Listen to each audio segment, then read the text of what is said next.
She lost her job for feeding a hungry boy. Years later, that boy built an empire to feed the world in her name. The wind outside the small brick school was sharp that morning, sharp enough to cut right through the thin jacket that little Jack Carter wore. His shoes were worn, soles flapping just slightly when he walked, the laces knotted and frayed. He tucked his sleeves down to cover his pale hands as he entered room 6B, trying to look normal, trying to hide the twist in his stomach. Hunger wasn't new to Jack. It was as familiar as his own shadow. Most days he could almost ignore it, the hollow space behind his ribs, the lightheadedness when he stood up too fast. Almost. But not from Ms. Evelyn Harper. She always noticed. Ms. Harper stood at the front of the room, a tall, dark-skinned woman with kind eyes and a patient smile. She wore the same old blue dress most days, the sleeves carefully mended at the cuffs. Her hair was always pinned neatly back, but a gentle silver was beginning to streak through the curls. She taught without flash or noise, no yelling, no scolding. But every child in that room knew she saw them. Especially Jack. That morning, like many before, she paused by his desk as the others pulled out lunchboxes. She knelt beside him, lowering her voice so no one else could hear. "You eat today, Jack?" He smiled weakly. Lied, like always. "Sure did, Ms. Harper. Big breakfast." She didn't believe him. She could see it in his eyes, in the way his thin frame slouched with quiet weariness. Without a word, she reached into her leather handbag, the one with the worn straps, and gently slid a wrapped sandwich onto his desk. "Ham and cheese. Fresh. Here. I made too much," she whispered. "No pity. No fuss. Just care. Just love." Jack hesitated, but his stomach tightened painfully, and before he could stop himself, the sandwich was in his hands. Warm. Real. Enough. He looked at her, his throat tight. "Thank you, Ms. Harper." She only smiled. "Eat, Jack. Grow strong." This happened again. And again. And again. Some days it was a sandwich. Other days, an apple. Once, a little bag of cookies that made him feel rich, just for an hour. And every time, Ms. Harper pretended it was an accident, that she had packed too much, that it was no trouble. But Jack knew the truth. Her own lunches got smaller. She never ate in front of the class anymore. She was giving him her food. One afternoon, the door to room 6B swung open sharply. Mr. Collins, the principal, stepped inside. "Ms. Harper, may I have a word?" The class fell silent. Jack watched as Ms. Harper stood slowly and stepped into the hallway. Their voices were hushed, but the words were sharp enough to slip through the door. "You can't feed students from your own bag. That's not your job." "But he's hungry." "Not your responsibility. Policy is clear."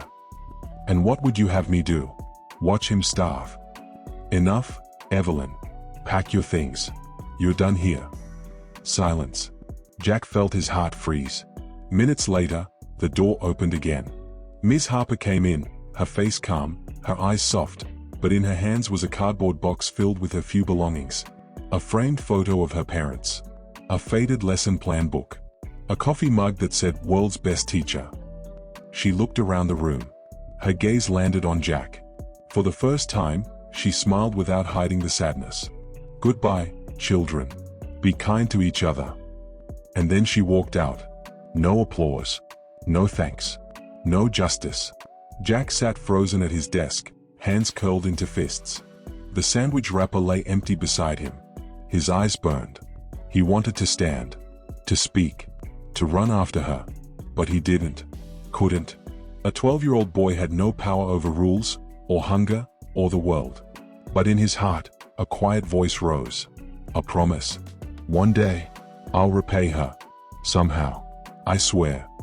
And the seed of something unshakable was planted. That was the last day Jack Carter ever saw Ms. Evelyn Harper. Until many, many years later. But her kindness, her quiet rebellion, never left him. Not once. Years passed. And with them, so did the boy Jack Carter. Gone were the thin arms and empty lunchboxes. Gone was the lonely desk in room 6B. But the hunger? That stayed. Not the hunger for food anymore. Something sharper. A hunger to matter. To rise. To repay a debt no one else could see. After middle school, Jack's life didn't get easier. His father drifted away. His mother, tired and sick, worked double shifts at the diner, coming home smelling of grease and sadness. Jack worked too, mopping floors after class, delivering newspapers before sunrise. Homework by streetlight. Nights spent lying awake in the dark, thinking, one day, I'll make enough. I'll find her. I'll make it right. High school. Still poor. Still quiet. Still unnoticed by most. Except in computers. A small, blinking machine in the library corner became his world. He stayed late. Learned code. Built things in secret. Scholarships came. Not because anyone handed them to him, but because he took them. Earned them. Coding contests. Summer programs. Community college. University. When others partied, Jack Carter built apps. Software. Ideas. One idea changed everything. It was small, at first. An app to help small businesses manage orders cheaply. But the right investor noticed. Then another. Jack Carter, the skinny, forgotten boy from 6B, became Jack Carter, CEO of Carter Technologies, one of the fastest growing tech companies in the country. By 30, he was a millionaire. By 35, a billionaire. A quiet one. No fancy cars. No tabloids. Just work. Just building. Just growing. And always, in the back of his mind, a memory. A woman with kind eyes, and a sandwich that tasted like salvation. But success wasn't enough. Not yet. Every charity gala he attended, every school donation he made, something was missing. Someone. He asked every private investigator he could find. Find her. Evelyn Harper. Used to teach at Jefferson Elementary, Class 6B. Years. No answers. Gone. Lost. Vanished into the world like so many forgotten teachers. And the weight in his chest grew heavier. One cold December morning, Jack sat in his glass-walled office overlooking the city skyline. The world outside sparkled with wealth. But inside him, the old hunger twisted. Then his assistant, a young woman with bright eyes, knocked gently. Sir, about the food drive tomorrow at St. Mark's Shelter downtown, are you still skipping it? Or will you be going this time? For some reason, Jack paused. For the first time in years, the urge to show up stirred. He stood slowly. No, I'll go. Sir? It's just the company charity event, nothing special. I'll go. The old promise whispered in his mind. One day, I'll repay her. Somehow. Maybe tomorrow was that day. Maybe fate had finally circled back. The next morning, Jack Carter stepped out of his sleek black car, onto the cracked pavement outside a shabby brick building. A faded sign read, St. Mark's Community Shelter, food and hope for all. The air smelled of soup and old coats. And inside, something waited. Someone. The air inside St. Mark's Shelter was thick with the scent of stew and old clothes. It was warm, crowded with shuffling men and women in torn coats, ragged shoes, tired eyes. Jack Carter paused just inside the doorway, hands in his pockets, his expensive coat out of place among the worn flannel and faded scarves. He barely noticed. His heart was pounding. Something about this place felt familiar. Why did I come? He thought. Just another charity stop. No reason to be here in person. But he'd come anyway. Some quiet thread had pulled him here. He stepped further in. At the far end of the serving line, behind steaming trays of soup and bread, stood a small figure. A woman. Thin. Bent slightly with age. Her dark skin was gently lined. Her hair streaked with silver. A blue dress, old but carefully mended at the cuffs. And when she turned, lifting a ladle with slow, graceful hands. His breath caught. Ms. Evelyn Harper. Still here. Still serving. Still giving. Jack's chest tightened painfully. For a moment he couldn't speak. Then, softly, his voice breaking in half. You eat today, Ms. Harper? The ladle slipped from her hand and clattered into the soup. She gasped and turned, her eyes wide, searching his face. A beat. Two. Then recognition dawned. Her mouth opened in wonder. Her hand rose slowly to her chest. Jack? Jack Carter? He smiled gently, eyes stinging. I told you I'd find you. Tears filled her eyes, real, shining tears that spilled down her cheeks as she reached for him. They hugged, right there beside the soup line, as the shelter noise faded into quiet. He could feel how thin she'd become, how tired. But her warmth, her gentle spirit, was the same. They sat together in the corner later, on 2 plastic chairs, over styrofoam cups of tea. Jack listened as she told her story. No pension. No retirement. She'd lost her little house after hospital bills drained her savings. No family to catch her. So she came here. To volunteer. To give, even when she had nothing left. Helping, it's all I know, Jack, she said softly. The world doesn't remember old teachers. But the hungry still need to eat. Jack's throat closed. But I remember you, Ms. Harper. I always did. He reached gently for her hand. No more cold nights. No more hunger. Not for you. Ever again. She shook her head, smiling sadly. Oh, Jack. You've done so well. But you don't owe me anything. He leaned closer. No. You saved my life. You gave me the first kindness I ever knew. Now it's time the world remembers you, the way you deserve. She blinked, confused. But Jack Carter, CEO of Carter Technologies, was already making plans. Big ones. That night, as the shelter lights dimmed, Jack left her with a quiet promise. Tomorrow, everything changes. For her. For every hungry child like he once was.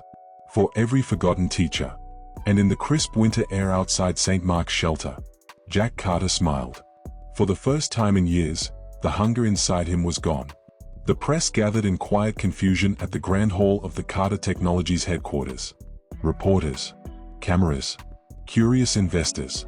No one knew why Jack Carter, the famously private billionaire, had called this rare press conference. No new product. No company merger. Just one man, standing alone at the polished oak podium. And beside him, Ms. Evelyn Harper, wearing a brand new blue dress. Her hair gently curled. Her back straight. She looked shy, a little overwhelmed, but her eyes shone with quiet pride. Jack cleared his throat. The room fell silent. Years ago, when I was a hungry boy in 6th grade, there was a teacher who saved my life. Not with money. Not with power. Not with fame. But with sandwiches. Soft laughter from the crowd. Then quiet again. When no one else noticed, when I was invisible, she saw me. She fed me. She cared when no one else did. Jack glanced gently at the woman beside him.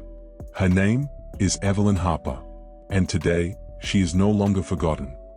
He paused. The lights. The cameras. All on her. Today, I am proud to announce the creation of the Harper Foundation, a $1 billion endowment that will provide food programs in every public school in this country. Gasps from the crowd. No child will sit hungry in a classroom again. Not on my watch. Not while I can help it. And every program, every lunch, every scholarship, will carry her name. The Evelyn Harper Initiative. Ms. Harper covered her mouth with her hand, tears brimming in her eyes. The room stood in silent awe. And more than that, Jack continued softly, Ms. Harper's story will be told in every school. Every teacher who quietly gives, every child who quietly hungers, will know this name. Your name. He turned to her, gently taking her hand. You are the reason I am here. You are the reason so many will eat tomorrow. The crowd erupted. Applause thundered in the hall. Photographers snapped as Evelyn Harper stood beside him, crying softly, smiling through tears. Afterward, reporters begged for interviews. Investors shook Jack's hand. The world buzzed with the news. Billionaire pays tribute to teacher who saved his life. The Harper Foundation, feeding hope for generations. But Jack ignored them all. He only cared about the quiet old woman beside him, the teacher who had once slipped him a sandwich and lost her job for it. Later that evening, on the rooftop garden of Carter Tower, they sat together in peace. Hot tea in hand. City lights glowing below. Evelyn looked at him, her voice warm and soft. Jack, I never wanted fame. Or thanks. He smiled. It's not about thanks. It's about making sure the world remembers what you did. What you are. She touched his hand gently. You were worth it. Every sandwich. Every risk. I knew you'd do something great one day." Jack laughed softly. "I hope so. Because now, you're going to change the world." And so she did. The Harper Foundation built kitchens in forgotten schools, fed thousands of children, started scholarships for young teachers, told the story of the woman who gave her lunch to a boy who would become a giant. And for generations after Ms. Evelyn Harper was gone, every child who opened a lunchbox, every young teacher who reached into their own bag to help a hungry student, would know her name. In honor of Evelyn Harper, who saw, who gave, who changed everything. And somewhere in that quiet forever, the promise of a hungry boy to his beloved teacher was finally, perfectly kept. One small act of kindness can change a life forever. Ms. Evelyn Harper's simple gift, a quiet sandwich to a hungry boy, sparked a chain of events that transformed not just one life, but thousands. True impact doesn't always come from power, wealth, or fame. It comes from seeing the unseen, helping without asking, and believing that every small kindness matters. Because you never know who that child, or stranger, might one day become. If you enjoy this story, please like, comment and subscribe. Until next time, stay curious, who knows what story we will uncover next.